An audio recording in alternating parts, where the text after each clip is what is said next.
This year, our conference is themed Gas, the Road to Economic Recovery. The theme underscores the critical role gas will play in revitalizing Nigeria's economy, creating jobs and delivering energy solutions that will transform industries, communities, and lives.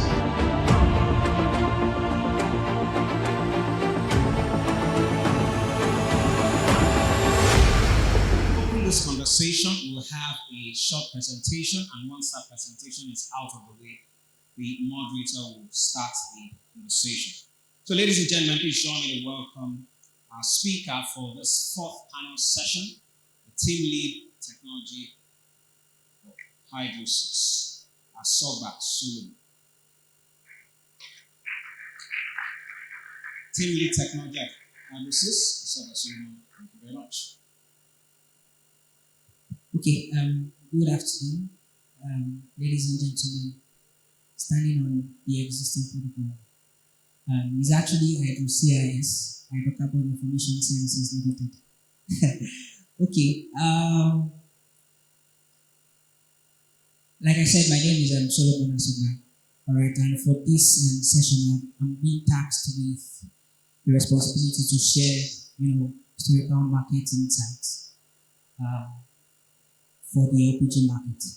All right, and I'll be doing that shortly, but just before I do that, the question was asked, I think, in the second session about losses, all right, which is why I will have to talk about this, and for the fact that the topic is LPG technologies, its application in loss prevention, efficiency, and overall customer experience. So we in HydroCIS, one of the things that we've been doing is building products that help business manage their loss. All right, because for as many of us that are here, we agree that one of the problems in the downstream sector is the problem of loss. And one of the reasons why that happens is because the LPG behaves differently. The way it behaves at different temperatures, so you have a lot of people that take advantage of this thing. But we will be able to build a product that, as from our tests, an average plant volume of 20 metric tons per day that experience loss up to 5%, we've been able to bring that down to less than 1%. We're talking about saving between 400,000 to 1 million every day. So be rest assured to visit our booth should you be interested in any of this product, and then you will definitely be attended to. So straight to the presentations like this is now.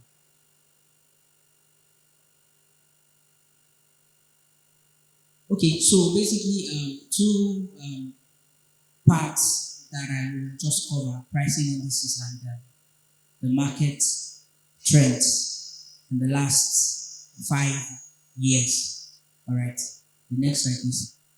So the first one we'll see is basically the international index. We all know that LPG is benchmarked using the international index, and this is one of the international index that we use in this country. We know it to be precise, and in the last 5 years, we've seen a series of volatility, from 2019 up until 2024, COVID, post-COVID, whereby everybody was coming back to markets and increasing the price to the global tension, to the political tension as well, and also transition. Those are the factors that have contributed majorly to those highs and lows. The next slide, there are some indicators that we will see, where those effects happen the most. Please, the next slide. All right. So for COVID, really it's towards the end of first quarter of 2020, and that is why you have the indicator there. Pre-COVID, market recovery was in first quarter of 2021, and that is why you have the indicator there as well. The global tension, political tension, that mark on the 2022 trend. If you come down slightly to the 2023 trend, that is attributed to energy transition in the world. The next slide, please. So how that relates to our markets. Now, when we look at the trend from the beginning of 2019 up until late 2022, early 2023, we can see that, to a very large extent, so you have the naira on the right axis, right, and the dollar on the left axis, pretty much moving along side, but again, due to the effect of our own forex, you now have the prices going out of the trend that it started with. Yeah. And you have a situation where, as at 2024, early 2024, prices of gas were selling for about 1 million naira per ton of LPG. Next slide. Now, in terms of volume, we took it from 2019. Why 2019 in particular is because, again, 2019 was when the federal government removed taxes on gas, all right, and the market started pretty well.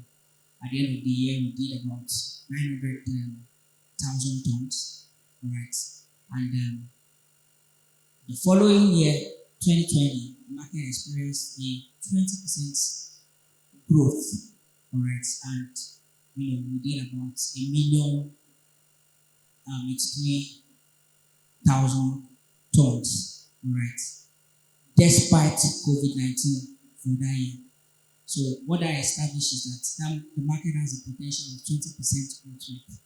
All things working as they should, the market has a potential of 20% growth rate.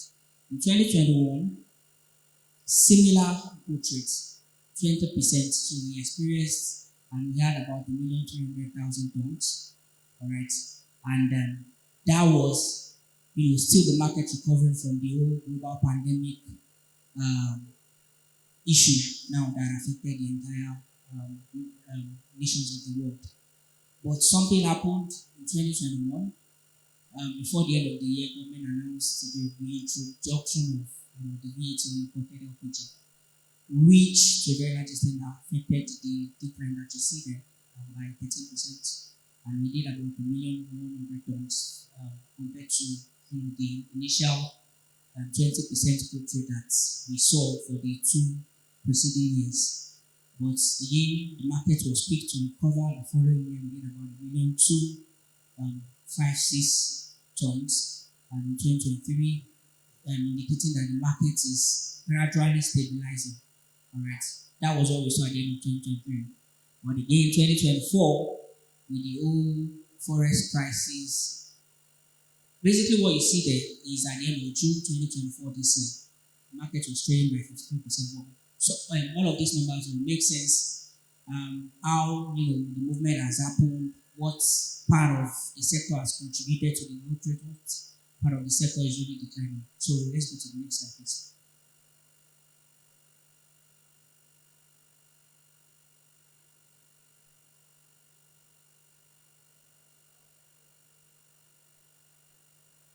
All right, so this is basically the breakdown of the import, the consumption in the country.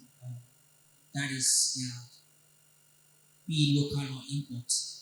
And as we saw in the previous slide, where I explained that the introduction of VAT, no worries, just stay on.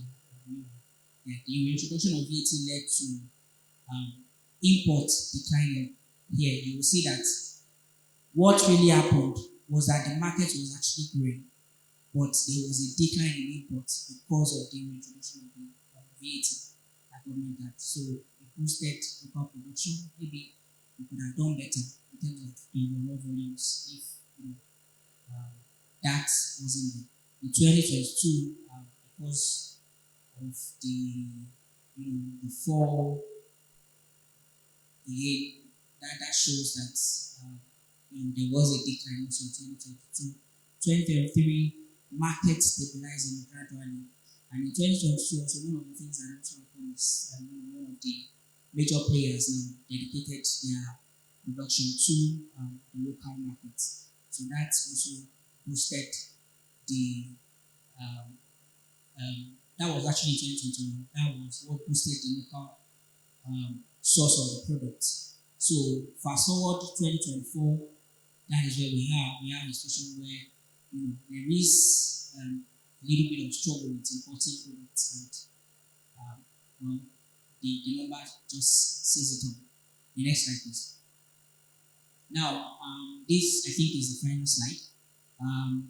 In terms of the supply source now into the country, majority of the volumes that are coming to the country are just come through the supply line.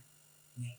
So about 90% of the volumes that come into the country.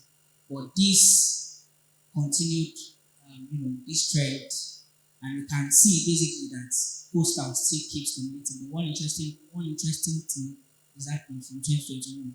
You have the local producers, the Indian producers now scaling up their volumes to complement for the overall volumes. Yeah. So what this suggests in essence is if some of these complications are not there, we're able to ensure that both the coastal line is increasing, the inland producers are also increasing. So overall, that's the high level of the market trend in the last 5 years. Thank you very much.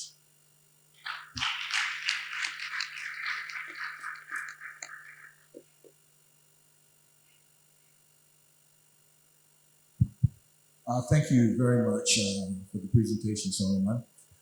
Let me welcome everybody again, and thank you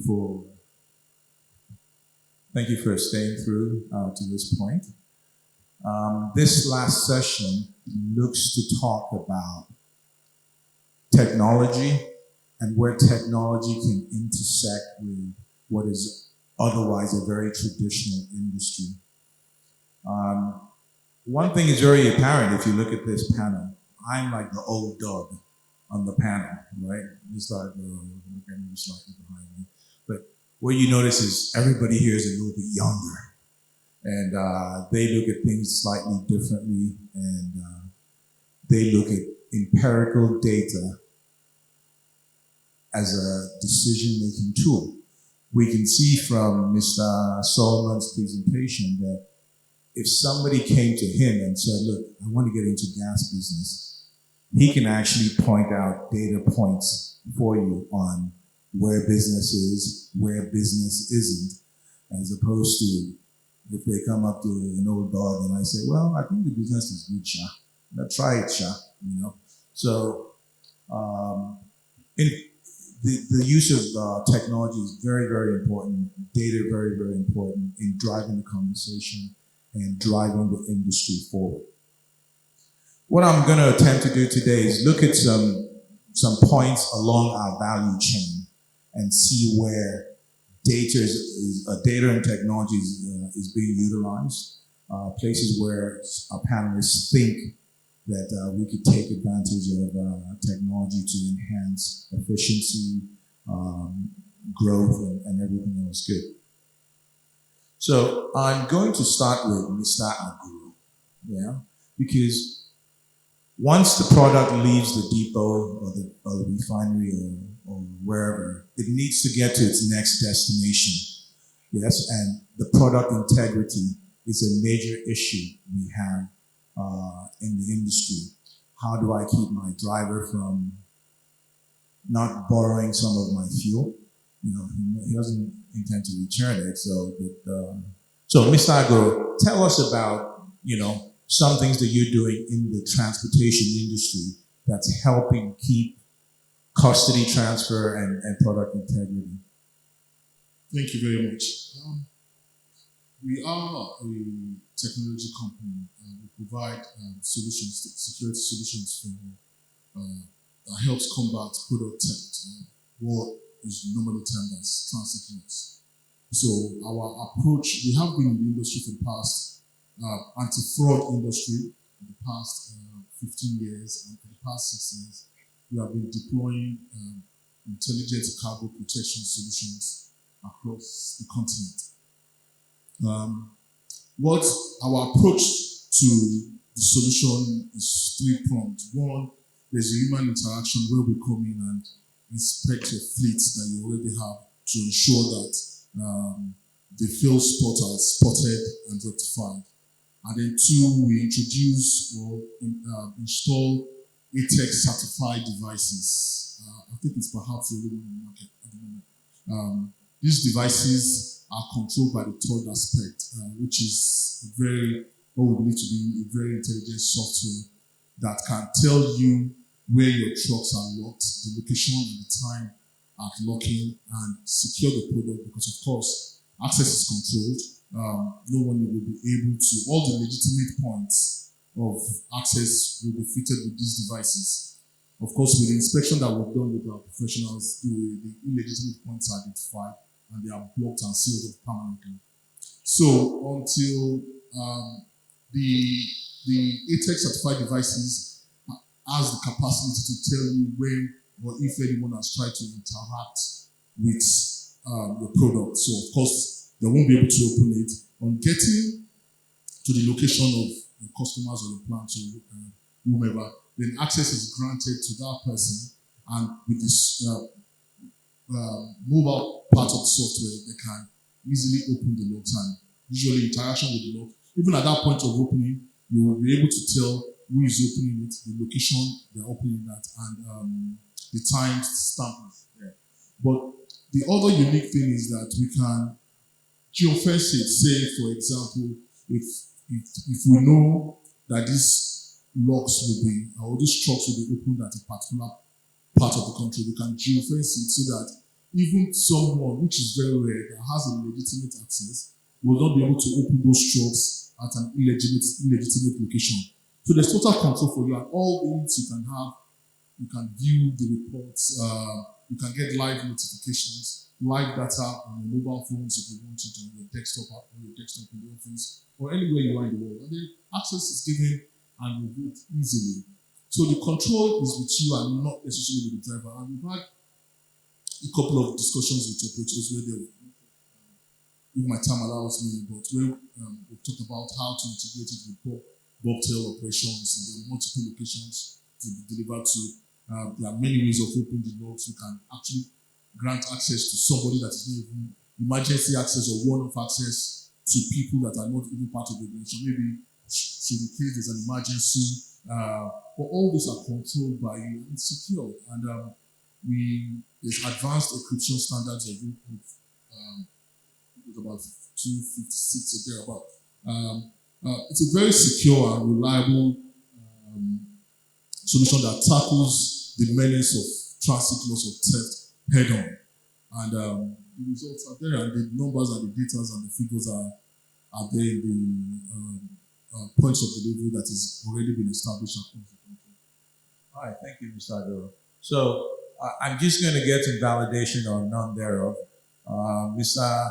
Adebayo, I know you guys do a lot of volumes, and the traditional way of sealing trucks today is that what you're using, or are you deploying technology already in the movement of your trucks? Yeah, we definitely use seals, like most companies that are transporting LPG from the depots to their plants or to their end users as well, where they can actually spread and market these products. So apart from seals, we also do we have geo tracking on all of our trucks and bobtails. So we also geofence them, so when they get to our plants, we get notification at the head office that that truck has left a certain depot and gotten to our plant. When it stops for a certain time, we would know. We have speed limiters on them, so when they're speeding on the express, we get alerts to let us know, like email alerts. I've been pinged a few times now, so I know exactly what's going on at different times with our trucks, wherever they are. We're over 90 trucks and over about 25 bobtails around the country. And we also operate in every geopolitical zone. So it's very important for us to have real-time knowledge of what's going on with our trucks, wherever they are, and what's going on with the drivers, wherever they are at the same time. So there's cameras in the trucks, in the front of the cab, so we see what the driver is doing in his motorboy. We have one in the back that, we can see around the truck, what's generally occurring. So if they stop somewhere and they said, a tire burst is why they stopped, we can see it's actually a tire issue. And then we also put in, other telemetrics to actually check how much volume is inside this tank as it's on road. So if they get to a plant and say, what they loaded at the terminal is not what we got at the plant after we've done our checks, because we send our trucks after leaving the depot to go to a weighing bridge as well before going to the plant. So we put a lot of these measures in place to using all these different techs to help us keep that product quality as high as possible, the integrity from when we've gotten it from the depots to our plant. And then even, in our it's like cylinders and our end users, we do implement technology to know exactly, we haven't gotten to the point of knowing, of having cylinders that will be able to speak to us, on the back end. But what we've been created to do is work with fintech companies, because we are obviously on the downstream side of things. We work more with end users. So we're very sensitive to, our margins and, pricing and things like that. So the way we are able to leverage on technology and our product is to find a way to almost know when the customer would need this product, because we've gotten information, we register them, as a customer loyalty or something like that, and then just have them, as they come, buy into the scheme where they're earning points, and as you get to certain points, you get gifts from our mart, or you get a bit of gas back as well. So this way you're incentivized to sign up to these programs, and then as you're buying, we're tracking your usage over time. We're tracking how much you're coming, which locations you're coming to. So we're speaking with our customers using this data. Great. So it sounds off the top that there's already adoption of technology in terms of truck tracking, product custody, and obviously you're doing a little bit more with it. A couple of years ago, we had a forum with the Indian Oil Corporation. It's bringing me up to a question for Tosin. And the Indians used the data gathering from LPG sales as almost a national development tool, right? It was centered on the fact that subsidies in India are paid directly to the user instead of a company. So it necessitated them to collect data, broad data. Tosin, I know you're not like a traditional guy like me. You came from the world of finance, correct? That's correct. Okay, so why LPG? How did it intersect with finance, and what platforms do you think you can leverage on or leverage off of based on the fact that LPG is a broadly utilized product, and if you gather data across that platform, it might be useful. So I want to start with why LPG. I mean, if you notice from the conversations that we're having here, we're more connected first in different segments of the value chain. And I'll also show how we're more connected in different industries. So what's interesting about this is, regardless of what technology you're focused on, if it's the hardware, if it's the software, you're looking at something to strategize and analyze, and that's data, right? So if it's small data, if it's big data that you're alluding to that the Indian government did, everything ties to being able to look at numbers to bring your strategy, your business strategy to come together. So if it's a traditional industry like LPG, sector like LPG, or a fast-moving industry that's leveraged technology like the finance space, everything centers on data. So the question is, what technologies are you using for you to aggregate the data and utilize it at scale? So I think that's the conversation. Yes, I'm from a finance background, which is very data heavy, and a few years ago moved heavy in technology. So I'll see that sector as far ahead compared to other sectors or industries. But what's interesting is we are seeing those same shoots happening in the energy sector. LPG being the key one. It's still traditional, but you can see that transition taking place. So with us as Mesoverse, we play in the last mile, right? And that is direct distribution to end users. But what we do is use the last mile, build that market, and then participate in other forms, other parts of the value chain, either by direct participation or through collaborative efforts with other partners. Now, if we're talking about the data and how it applies in our business, we could talk about anything around operational efficiencies that has already been mentioned by one of the panelists. In terms of tracking your logistics, your fuel performance of your logistics vehicles, predictive management as well, being able to be ahead of any issues that happen. You're talking about route optimizations as well, so you're able to serve your clients efficiently, and you're talking about our sustainability efforts, which is big now. We're talking about net zero by 2030, right? So there's a certain push in reducing emissions, etc., and there's funding tied to that. Now, to be able to monitor, track, and see the progress that is made, you would need to be able to view that data either from a micro perspective, from a company perspective in terms of strategy, or even a macro being global or country in terms of seeing the global trend on your sustainability efforts. So big data is critical in any industry. We've seen it happen in finance, and I'm happy that the push is coming in energy, especially in Nigeria. But just one more thing that before I hand over, I think it's very important that when we're looking at business, you also see the realities, the operating realities on ground.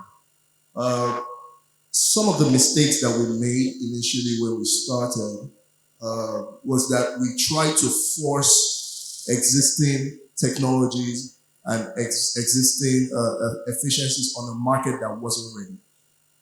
So there are a few things that need to happen in the industry first. And I'm happy to see them, the government in particular, taking note, and industry players in this association taking note as well. Distribution infrastructure is key. Fragmented markets as well is key, where you have multiple players in the industry so they can take certain roles. That's very important. And then when that structure has been built in terms of distribution and connecting different parts of the value chain together, then technology now comes in to support that. I don't look at technology as the forefront, I look at it as a supporting tool. So all what we're doing in the industry is perfect because we have many players coming in from an infrastructure base, players coming in from a supply chain basis, which is very important, and they're all creating a distribution network. Even more important is now we are noticing, and as our president mentioned, Mr. Felix Ekindaya mentioned, there's a rebranding on the association right now where we are not just looking at LPG, but we're looking at other gases as well, right? And you see this connection across different products, and now we're talking energy and gas transition as a body by itself. So all those structural things I just mentioned create that foundation for technology and data to become more effective. And then when you're talking big data, you're looking at it from a holistic approach, and where the government can come in and say, okay, this is the broader view with the end goal of net zero that will come in 2030. Thank you, Tosin. Your background definitely comes to fore because we see the scale and the bird's eye view that you're taking to things. You mentioned something about readiness for market, sometimes being a little too early, sometimes being a little too late. Question down the line to Moni. Better Gas. Yes, Better Gas is a leading LPG distribution business, but you're taking the bull by the horn by trying to shift the paradigm, so to speak, by going from a customer-owned cylinder to a market-owned marketer-owned cylinder basis to push out to customers. How are you implementing technology, or where's technology helping you move your cylinders to the right place, keep track of your customers, or how much is technology playing a role in your thinking?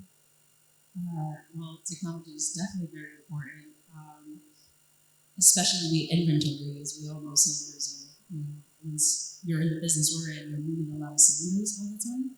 And we have micro distribution centers across different parts of Abuja right now.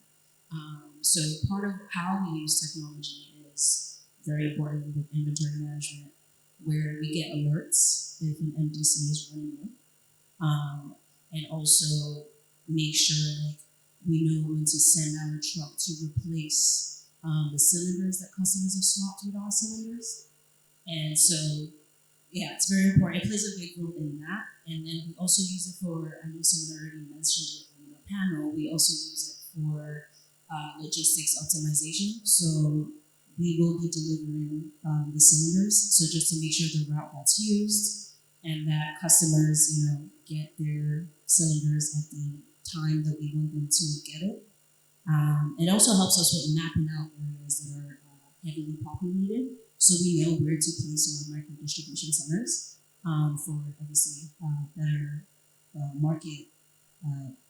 market presence. So, and then at the same time, we want customers to be able to order gas, like they're ordering shoes online or anything else people really order online. We really want gas to be very convenient. Water. So that's how we use technology at Better Gas right now. All right, great, thanks. You mentioned something that struck a point. Anybody can speak to this, but moving us away from gas as a commodity more to gas as a service, right? And that starts off by how you interface with the product and the industry. Is anybody doing anything forward thinking in terms of gas as a service? Yeah, we've looked at doing more projects like setting up gas reticulation in different areas and maybe some enclaves, homes, maybe like 30 homes in an estate, or bigger projects where there's about maybe 80 people in a high-rise building, and setting up reticulation there where they're metered into their homes, right? So you're not bringing a cylinder into your homes anymore. There's a tank we've set up there for you. We come and actually refill the tank once we know when it's got to a certain level and gauges. And then also we're able to, you're paying for the gas on your phone. You're going onto the platform and you're paying and buying credit just like you'd buy for like you'd be doing in London or in the US, where you just buy gas directly from your phone and just pay. And then you get the token and then you just go and key it in and your gas gets, metered straight into your home. Other ways that we've looked at, implementing gas as a service is also we see Gasland, my company, we want it to be a one-stop shop for all your needs with gas, in terms of the service as well. So not just the product, but the accessories that come with gas, the regulators, the hose, cylinders, camping valves, all to those things. So we have our own proprietary service where you can download the app and you will be able to buy these items, and you can either get it delivered or you can go to a Gasland plant anywhere in your area. Like I said, we are in all the geopolitical zones. So when our plan is to scale this and get to a point where, because we obviously know the inventory, we have these SKUs on our platform, so that way you can just say, oh, you want to buy, you can be in London and order, camping valve and some other accessories for your mother's home, and they would go pick it up. So that way, you don't have to be wherever you are to get access to the service, to, make your life easier to live. So that way we're trying to, again, implement technology to find more creative ways to make this product more accessible to people, make the service of using gas in your home and for your business more accessible to you, because it's not only for the not only for the end users, sorry, it's also for business users as well. Some, factories, restaurants, people there are different people that use LPG. It's not only for cooking gases, and even though that's obviously the most impactful way that we've seen it in Nigeria, there's other ways that we can definitely, get this service to people, and how we can do that is, some of the ways I just mentioned Gasland is doing. Thank you. Tosin, I saw you nodding, and I know Mesoves has an app out there. What are you doing on the app to engage customers that may be different from them, or how do you see LPG as a service more than a commodity? Yes, thanks again. So we're very similar. You mentioned the micropayments. So what Mesoves really is a commerce solutions company, right? With energy being the flagship. What we do is we're sitting on a pillar of finance, infrastructure, and then technology. And when we're talking about finance, we're talking about micropayments, ability to access credit, access loans to pay for your gas, similar to what you spoke about. And the medium or the platform through which you do that is our app. And that's where technology comes about as well. Now, I mentioned earlier on, just foreseeing technologies of forcing solutions in the market that's not ready. And I'll give you a particular example. With us, where we started as a fintech company, but in the process of lending, with the default rate being high, we figured that, listen, we have to play in the supply chain and be sector specific. And that's where the energy sector, specifically LPG sector, came in view, right? So fintech, being finance and technology, was always critical in our business model. And playing in LPG with the infrastructure place that you need to invest in to get into the supply chain for LPG, tied that together. So once you look at that foundational piece, right, when you service the customers on the last mile, what you really want to acknowledge in that relationship is that the client, number one, is who you're targeting, right? Then the product comes after. And in our case, where the product is LPG, in which we supply to the client, what other things can we put around that client to keep them in an ecosystem of service? And then that's where you're looking at finance, and that's where you're looking at technology. So if we're focusing on a client that cannot afford gas that we're giving to them, that's where credit as a financing tool comes in. And that's where we introduce technology for the client to access the credit. So we are able to underwrite the credit by monitoring their history, monitoring their buying patterns, monitoring now that you have the BVN and NIN linked to other, we have that interoperable solution. You can see the credit activity of that customer on other facilities, whether it's a bank or another fintech platform. So you have that interoperable connectivity for you to vet your customers and provide those solutions. And that's where gas, and I'm saying gas for this specific product, but it applies to any product really. But that's how gas becomes a service, because you're looking at it as an ecosystem. Then in terms of financing and ability to pay, you're looking at subscription models, etc. Lastly, not to hug the mic, when we're talking finance, and this is where, I humbly challenge all of us, to really think big. We in Nigeria have a vast reserve of gas. Hydrosis just gave some, Hydro CIS, forgive me. Fantastic work you're doing, by the way. Just gave a fantastic presentation on how they're providing data, right? So I challenge us to think big and look at this commodity in which we control in terms of have a huge reserve of, but we have to control the narrative of access, right? So at a time now where we're very dependent on other global indices, I challenge all of us to create our own indices and create our own pricing mechanisms, right? So that there's not so much volatility tied to other variables that we cannot control, right? So I know that might have seemed like I geared off a tangent, but when we're talking about gas as a service, right? Other things that you might not think relate now, once we tie it together with technology and know how to look at data, you see them as being very relatable. And what we're looking at in finance is to see how do we get to the next step of finance beyond credit? How can we now start getting into price predictability? How can we be able to track the indexes from a local basis, commodities indices? So in a nutshell, you tie that as a service and you create a subscription model as an example. Thank you.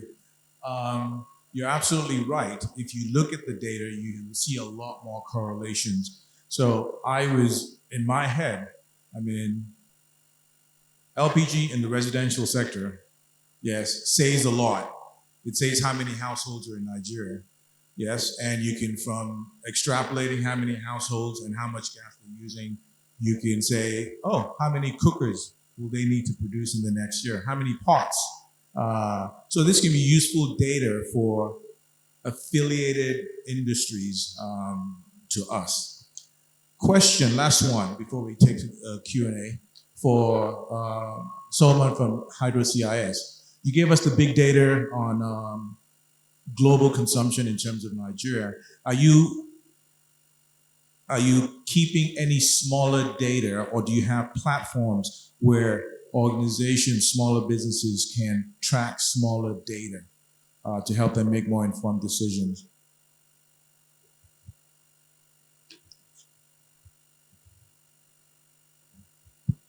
Okay, thank you. So, like I said, one of the things that we're doing internally now is building products that helps businesses manage, this problem of loss, because again, that is one of the problem that most of the people now at the downstream are experiencing. So, yes, we do have the products. We are actually testing with a couple of stakeholders in the sector at the moment, and once that is ready, as many that also wants to get on board, we are open to receive them. So we do have the product to help people really track businesses, manage their daily operations. So beyond the transfer of custody now, where it gets transferred to, how the products are being managed there as well is also very important. So again, the products that we are building ensures that these things are covered. Yeah. Great, thanks. One final question before I forget. Moni, we've talked about technology from our point of view. Yes, us talking to the customer. Because your business model is looking to talking to a wide plethora of customers, and you need to collect data, I'm curious to know how receptive Nigerians are to giving data, to sharing data. Do they feel you're intruding too much, or are they willing to give freely? We actually don't collect like personal information. So we really just have your name and your number and your address. But oddly enough, Not personal. I feel My like name and address. we don't have their date of birth. That's the reason for it. No, I'm kidding. Honestly, they've been very receptive, surprisingly enough. I think because we now have a culture of online ordering, it's sort of made it easy to transition into, oh, I want to buy gas online, because we have Jumia and Konga that sort of, set the tone and the pace of people ordering online, and then you have people ordering from Instagram. So we sort of already have a culture of people ordering for things online. So it's almost natural in a way that we will see people start buying their gas online. We also have a terminal in Deco, and we have an app, and people actually place their bulk orders, retail orders online as well. So it's been surprisingly easy. And they're also receptive with, oh, if you can't do it yourself, we can come over and, help you sign up, teach you how to use it. And we also have like great customer service care to sort of walk you through as many times as you need. Of course, training helps for customer service where they have to be patient and they have to be willing to listen because you have like different ages of customers or different languages because they may not understand English. And right now our website is only in English. So that's definitely something customer service comes into play with it because then they have the IT training to sort of walk the customer through. But yeah, it's been easy getting people on board. Great. Well, that's a challenge for us in the industry. The gauntlet's been thrown down. Our customers are open to technology.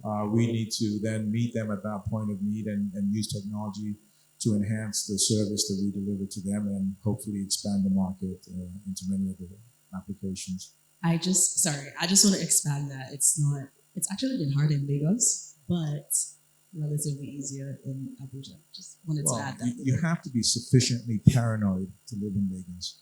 Yeah. That's fair. All right. Okay. One last word from Ms. Adebayo. I just wanted to say that on what you're talking about companies and people being sensitive to data, the service providers here that are operating in our industry and providing services to us, one thing that they've not been able to, some of them at least, is how are they protecting your data, like our data, the companies they're giving that service to.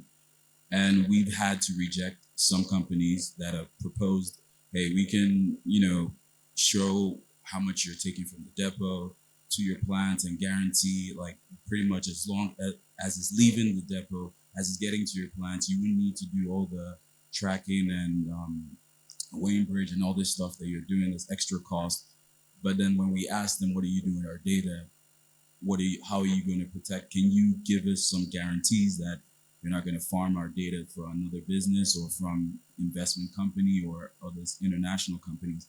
They can't, because they say, oh, our servers are in America, so whatever America does, we don't know. And that's not good enough. So we need to find ways to improve that aspect of things so that we can, have faith in what they're selling to us, because at the end of the day, their data is where the money is, right? Yeah. Data is the new gold, right? All right. So thank you very much, ladies and gentlemen, for your contributions. We'll open the floor for a couple questions, if we can. So if you have any questions, just signify by raising your hand. And as usual, you name what you do or where you work and go straight to the point. Mr. Moderator, okay, let's start with Mr. Deputy President. Afternoon, everyone. My name is Ladifa Ladnim, and I'm a delegate. My question is for Alhaji Agboro. Very important question for our association and our members. Your product, okay, I'm going to zero it down to our plant owners that are members of this association. Are your products transit loss products to monitor them? Can they be ad hoc products? Because most of us don't own trucks. We have to lease the trucks from the plants, from the depot, and then take the truck that we don't know the driver, we don't know the owner, just load our gas and come to our plants. And that is when the transit loss occurs. And then we all go, look, you didn't drop this amount, you dropped this amount. But if you have a product that can help us monitor it, that we can ad hocly, pardon my English, install on every truck that we want to use, it might, be able to work for us going forward. Thank you. Right, I noticed the hand up there. Okay. Keep it short and simple. Your name, what you do, or where you work, and your question. Yeah. Good afternoon, everyone. I want to use the opportunity to firstly thank the NLCGA for the opportunity given to me to be here this afternoon. My question goes to the team of the people that just spoke to us. When you were talking, you've been talking about the software to track bottle trucks from depot to the gas plants. And also you've been talking about the app to be used for the supply of products. Number one, I want to ask, is there any software that could be used to monitor the sales proceed of products already been deposited in the tank, in the plant, in which someone will be able to monitor the way the product is being sold, just like the way it's possible to use an auto gauge indicator to monitor the white products deposited in the tank. So as that one is being sold, you'll be seeing it on your system as the product is going down. Also, the same way that one happened, is it possible also to do that in LPG so that when the product is going down, you'll be monitoring it? Then secondly, when you were talking about transporting of products from depot to the tank farm, you talk about tracking. In some cases, drivers will place marks in which on the road they will stop. There are ways they normally do it in which you won't be able to notice that they stop and they stood the products on the road. What is remedy to this problem? Then, sorry, the third question I also want to ask is, when you were talking, you talk about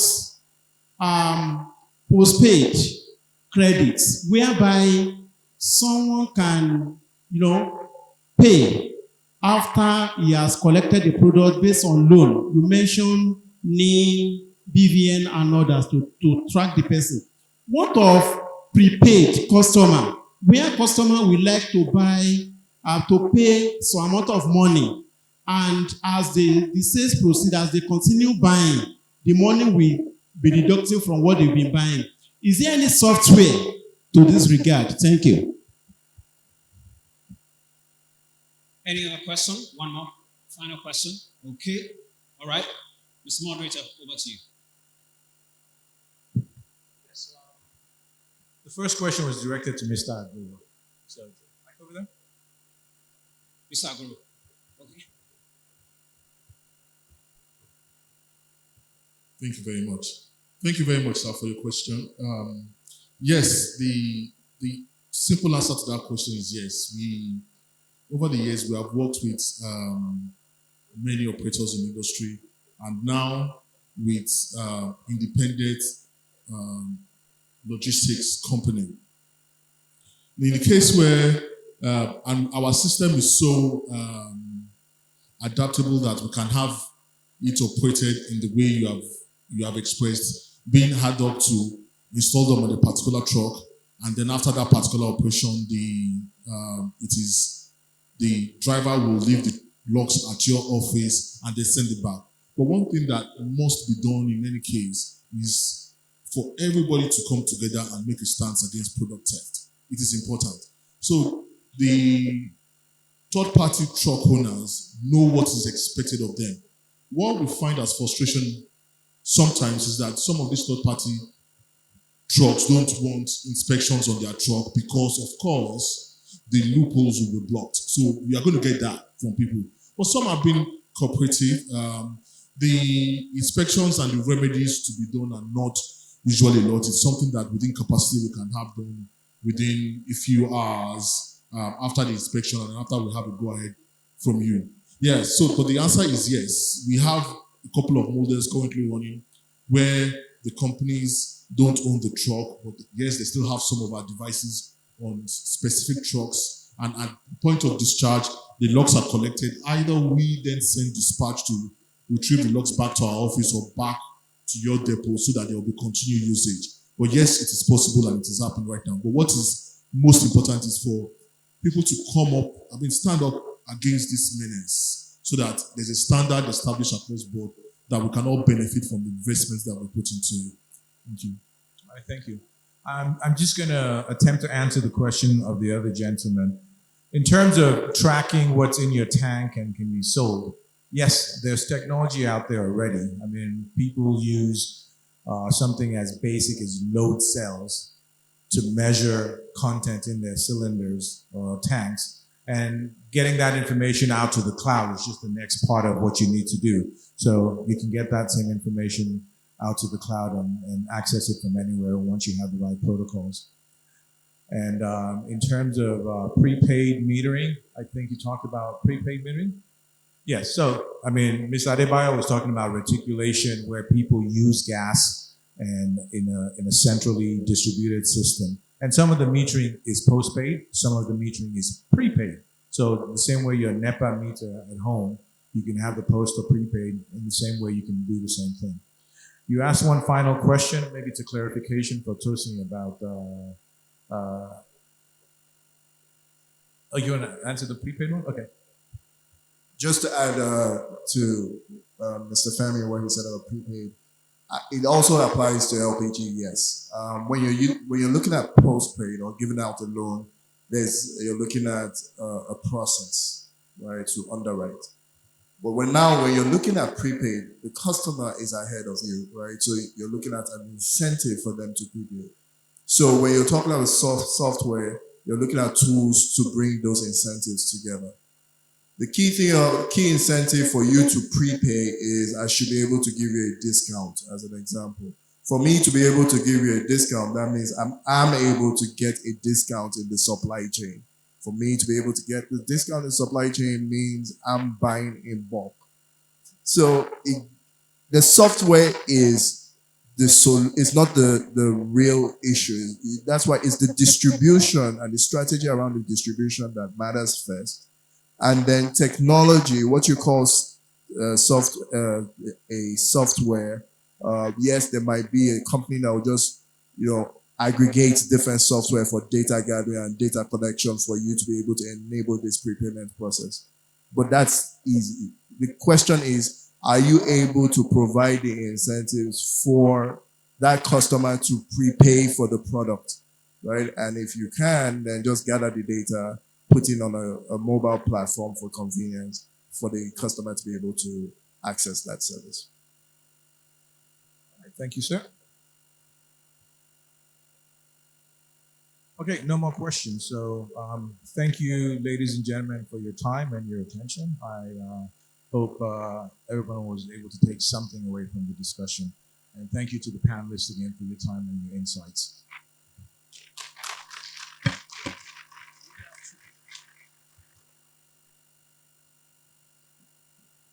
All right, thank you very much. Panelists, thank you for adding your voices to the conversation. And yes, that has been a panel session on the application of technology, gas technologies, applications in loss prevention, efficiency, and customer experiences. I trust that, yes, we've learned so many lessons, and yes, those lessons are quite practical. They can be implemented right away. Ladies and gentlemen, allow me to beg your indulgence. Please give another round of applause to our panelists as they rise for a group photograph. Paparazzi, that is your cue. Please hold your boxes. Thank you very much. That is proof that you attended this event and contributed on a panel session. Yes, please. Paparazzi, that is your cue. All right, ladies and gentlemen, so that is the final session for day one of the 14th Annual Conference and Exhibition hosted by the NLCGA.